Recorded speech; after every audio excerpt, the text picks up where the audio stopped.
I'm Aubrey Sitterson, and this is SKALD. You're listening to the only story that matters. The only weekly, serialized sword and sorcery podcast in all of the sundered worlds.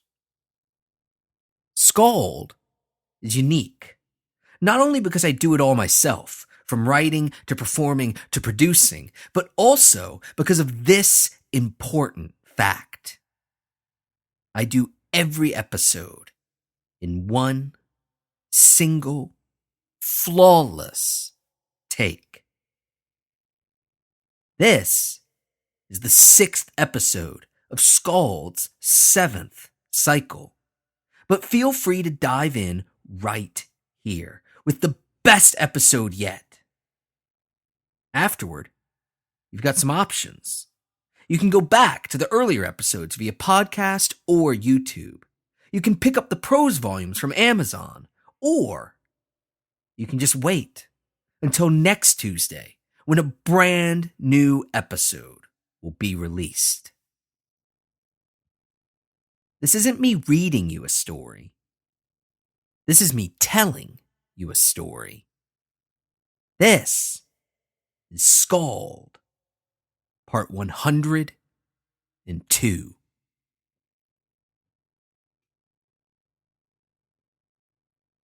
More wild folk, Geera hissed under her breath.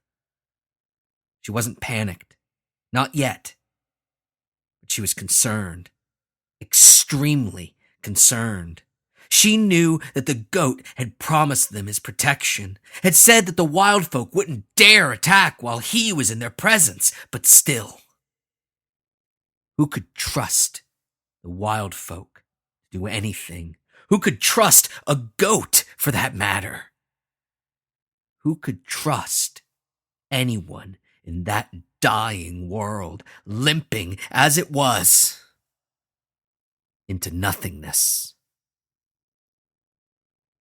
And if it was the wild folk, if they had come back, if they had returned in greater numbers, in greater strength, returned to take their revenge for their earlier defeat, their earlier rout, if they had come there to the edge of the wilderness where the trees and shrubs had already begun to grow sparse, to shy away from the ashes that still covered the earth, if they had come there in force, how could they, she, Peer, and that bleeding, rambling goat, how could they fight them off?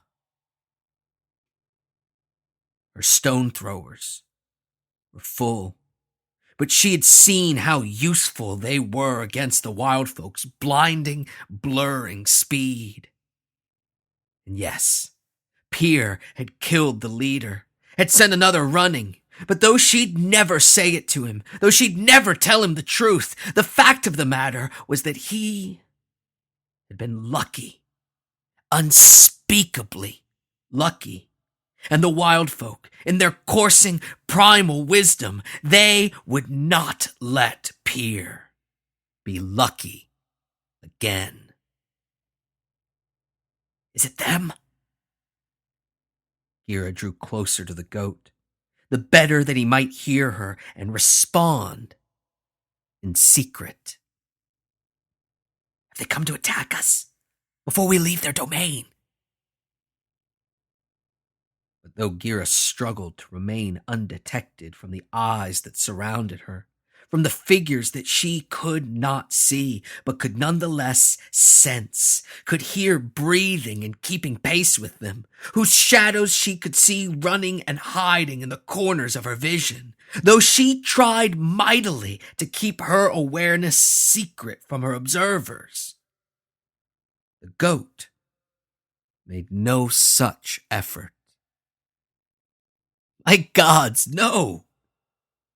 The goat bleated happily, clearly delighted by a joke that Geera did not know that she had made. I already told you, they will not bother you while under my protection. And besides, wild folk are only detected by humans when they choose to be. Peer, holding his long, thin blade by his side, struggling to keep up with the party's pace, but unwilling to ask for a respite. He spoke nervously. Who then? Who are they? The goat nipped playfully at Peer's shoulder, pinching a bit of that thin, threadbare cloak between its massive, white, gleaming teeth. Why, they're your brothers and sisters, of course. The party continued on, quickly, but on high alert, keenly aware of the clumsy footfalls that surrounded them, watching them, waiting. Our brothers and sisters. Geera spoke, confused. You mean humans? The goat, paying no attention to the unseen crowd, continued walking, continued prancing down the mountains, continued dancing toward civilization. Or what remained of it. Yes, of course. Humans. Who else? Geera shook her head. You must be mistaken, goat. No humans live this high up. It's only scattered tribes of Droggs until the wild folk take over. The goat bleated, laughing once again. You have more in common with these Droggs than perhaps you realize, Geera. Peer, squinting into the wilds that still surrounded them, struggled to make out the Droggs, struggled to make out anything but swaying trees and quivering bushes. Why are they following us? What are they doing? The goat marched on, blissfully unconcerned with their observers. They are doing what they always do, Peer. They are doing that most human thing. They are living on the border. They sit between two irreconcilable extremes, between my world and yours. And they are trying to have it both ways. It was Geera's turn to laugh, though it was more of a scoff. We are nothing like the Droggs, goat. But the goat, undiscouraged, continued on. They live here, on the border, neither civilized nor truly wild. They think that it strengthens them, that their lack of commitment, their malleable principles, they are empowered by them. They admire the wilds.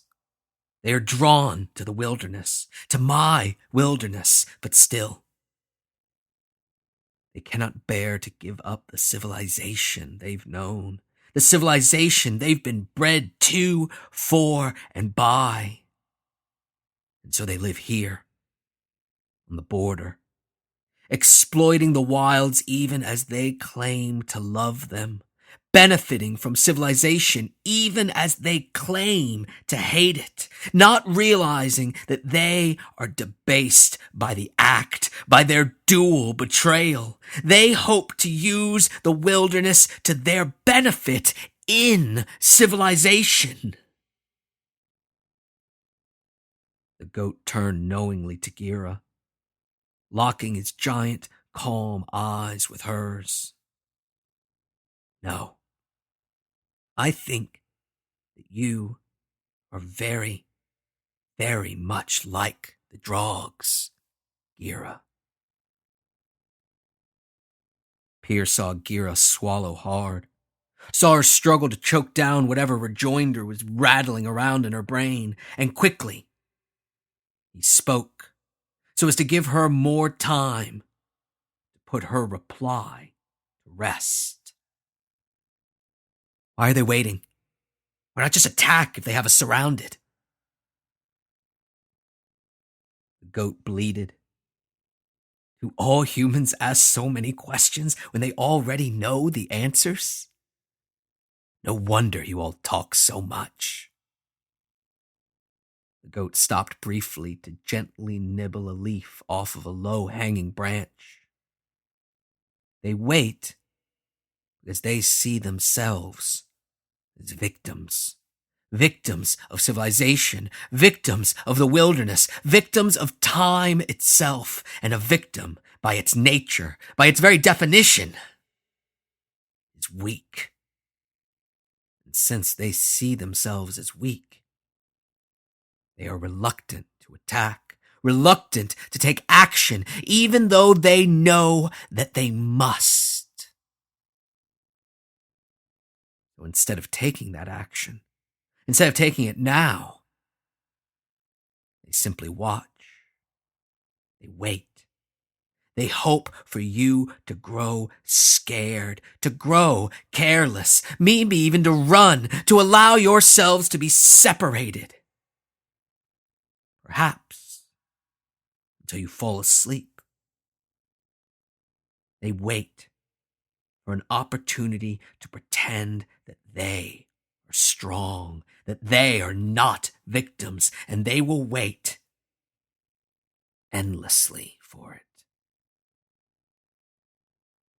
Geera stopped suddenly, brandishing both of her stone throwers. Let's have the cowards stop waiting then. She raised her voice. You hear that, you filthy Droggs? Let's get this over with. I'm tired of hearing your stumbling and your mouth breathing. Peer and the goat both stopped with Geera. But while her lover worked to position himself, worked to take up what he imagined would be an advantageous stance, the goat merely lowered his head and began rooting idly in the dirt. And though the party had stopped moving, their observers, the Droggs, they continued on, shuffling and rearranging for a moment longer, repositioning themselves around the now stationary group. Then, when the movement stopped, they stood there, all of them, in silence, and waiting in readiness. But soon, when the silence had grown too heavy, had grown too large, it burst, and Geera shouted out once again. Enough! What do you filthy Droggs want? Answer now, or so help me, I will stomp through this forest until... But before Geera could complete her threat, could issue her promise, she was interrupted by a tired, angry voice. The goat! And soon, Geera and Peer, they couldn't just hear the Droggs, hear them moving and advancing. They could see them as well, could see the skinny, angry, unkempt, dirty figures, men, women, and children alike, closing their ranks around them. One of them, their leader, its gender indeterminate from its scratchy voice, its gaunt frame, its formless rags, its mud-covered face, and its wild, knotted hair. It slouched forward, slightly closer than the rest, with their jagged sticks and sharpened rocks. We want the goat. We demand the goat, and you will give it to us now. Peer glanced at the goat, who appeared completely nonplussed, completely unthreatened, completely uninterested. As Geera responded. Why do you want him? When it gets lonely up here in the mountains? The Droggs bristled at the insult as their leader continued. We want it to eat, you fool! We hunger because we have to work for our food, hunt for our food, fight for our food, unlike you, you soft, civilized monsters. The leader began to laugh wildly, showing off its blackened teeth. And you will give it to us. One way or another, it will be ours, and so will you. Geera kept one stone thrower trained on the leader as she moved the other back and forth slowly, placing each Drogg in turn in her sights. You're cannibals. Disgust dripped audibly from her words. Of course you are. Living in caves, scrabbling in the dark, feasting on one another. The Droggs, though their hatred never left their filthy faces, they then began to laugh as the leader responded. You fools, how little you know of the wild, of the real world. No, we will eat the goat. We will feast upon the goat, and then we will go down. We will descend. We will go into civilization, and we will find a buyer for the goat's horns and for you too. Peer had heard enough. So you're slavers then? Even more disgusting. He brandished his makeshift sword. Come on, then. See if you can take us. The leader laughed once again as it began to move with its followers, closing their circle ever tighter. No, not slavers. Not like you. Not like you civilized people. Those that take our children, that drag them kicking and screaming down into your filth. No, we keep no slaves. We will simply sell you to those who do, whether you give us the goat willingly or not. Geera bared her teeth. We will give you nothing. Nothing but a swift, painful trip into that inky, black void of nothingness. Come on, then! Without another word, without another human word, without a word in any language, natural or contrived, the Droggs, they obliged her. They leapt forward on 2 legs or 4, running however each felt most comfortable. They brandished clubs and spears and hammers and axes and even simple rocks. They closed their ranks. They howled. They gnashed their teeth. And they charged forward. And as they charged, as they swept toward the waiting stone throwers, the waiting makeshift blade, the waiting pair of humans, the waiting pair of civilized humans that stood there, eager to mete out their death and destruction, the object of their desire, the thing for which they fought, the thing for which they hungered, the goat. He simply stood there, watching, silently, sadly. He watched as the Droggs rushed forward, watched as they, with no regard for themselves, with no regard for their own safety or even their own lives, they dove headlong into combat. He watched, saddened by the truth by the knowledge that the Droggs had been had so debased themselves that they didn't just see themselves as victims. They saw themselves as worthless. They saw themselves as inconsequential, meaningless outside of their herd, outside of the heaving mass that now advanced upon Peer and Geera. In mass. They were a single entity, an entity without thought or compassion, an entity that was fueled only by its own desire to keep existing, an entity without cause or purpose.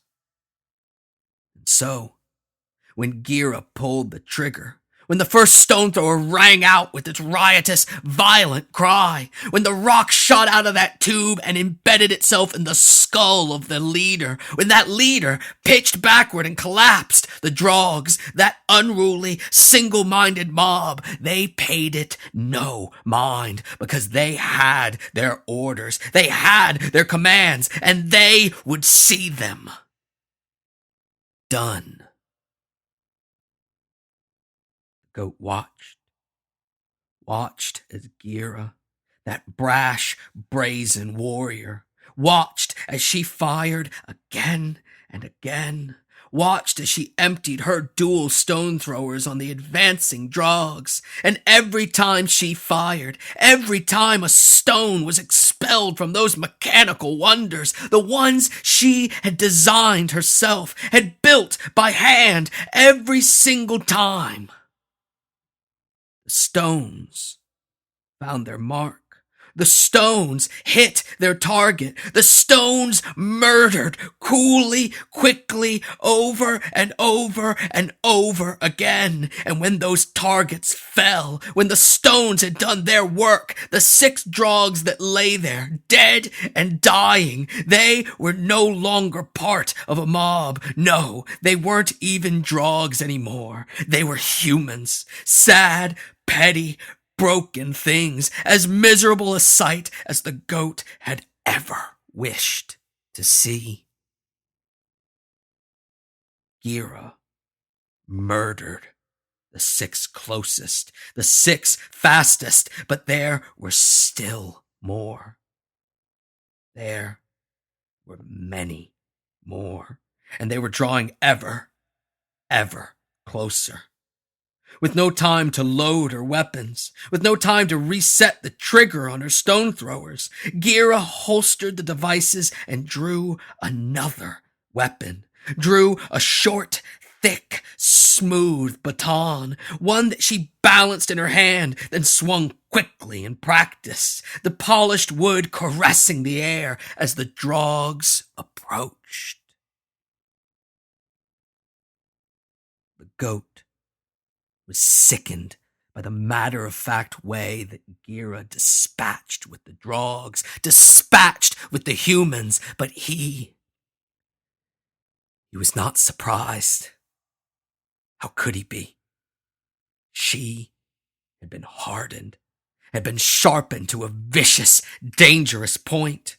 She could only do that which she had always done, that which she had been required to do. No, though he was sickened, the goat wasn't truly upset. He wasn't truly disturbed until he turned his gaze to the other, turned his gaze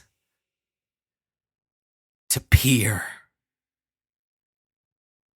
As though he had expected better, though he had hoped for better from him, the one who had so very nobly saved the wilderness, saved his wilderness, who had willingly given of himself, had sacrificed his very vitality, his very life force in order to help others, though the goat had wished for better.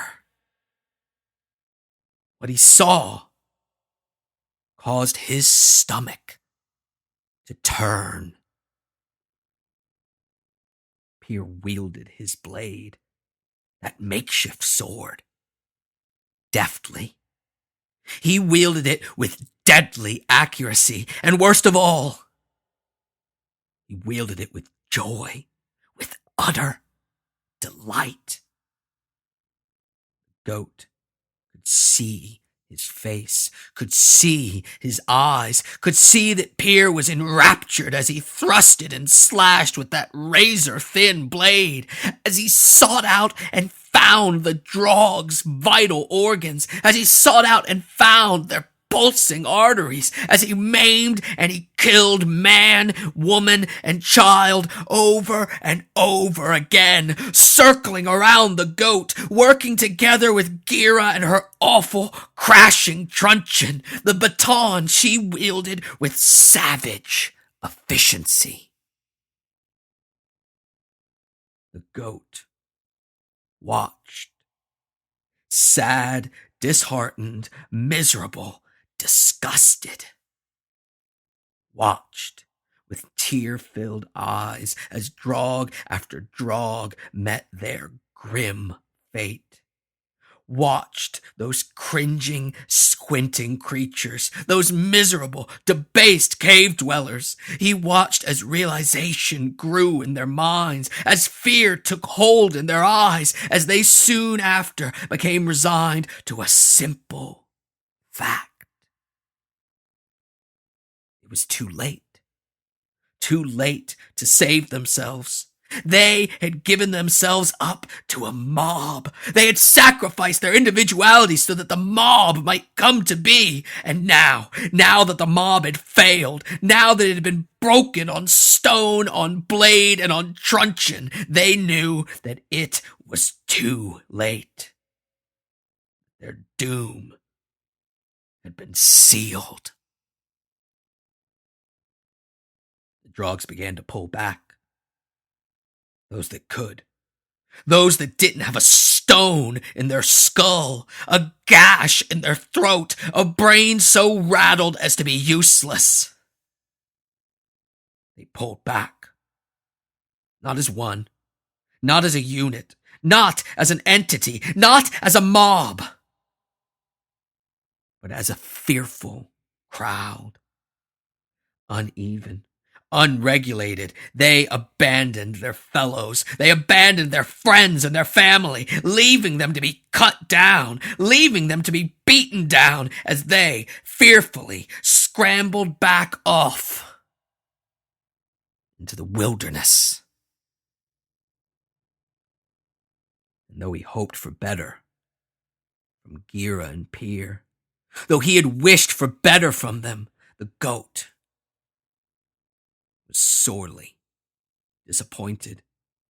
Because as the Droggs retreated, as they escaped with nothing more than their lives, dearly purchased with the deaths of their tribe mates, Geera and Peer and Geera did not slow their slaughter. No, they struck down the retreating. They finished off the wounded, and when there was no one left in arm's reach, when there was no one left for them to murder, Geera turned to the goat, blood-splattered and panting, but invigorated by the destruction she had given herself over to.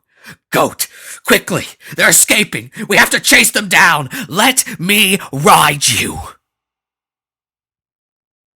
But the goat, now more saddened, more disappointed than sickened, he simply shook his woolly head and he spoke. I am in your debt, and I will make good on our deal. I will accompany you down the mountain. But I will not descend with you. I will not help you kill your brothers and sisters.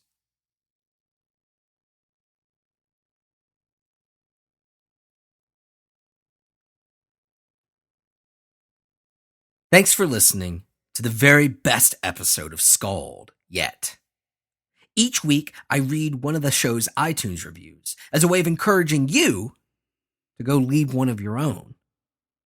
If you haven't left one already, please get on that, as it's the absolute best way for the show to continue growing and finding its audience.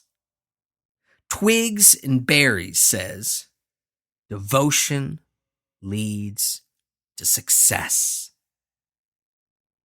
Clearly, Aubrey is talented and, most importantly, passionate. His capability to communicate emotion is bar none. His ability to teleport you into his world through the painting of words is uncanny. All I can say is that I am truly thankful.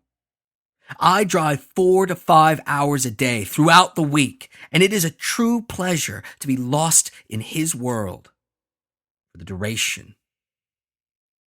Keep following your passion, Aubrey, and thank you for sharing it every week without hesitation.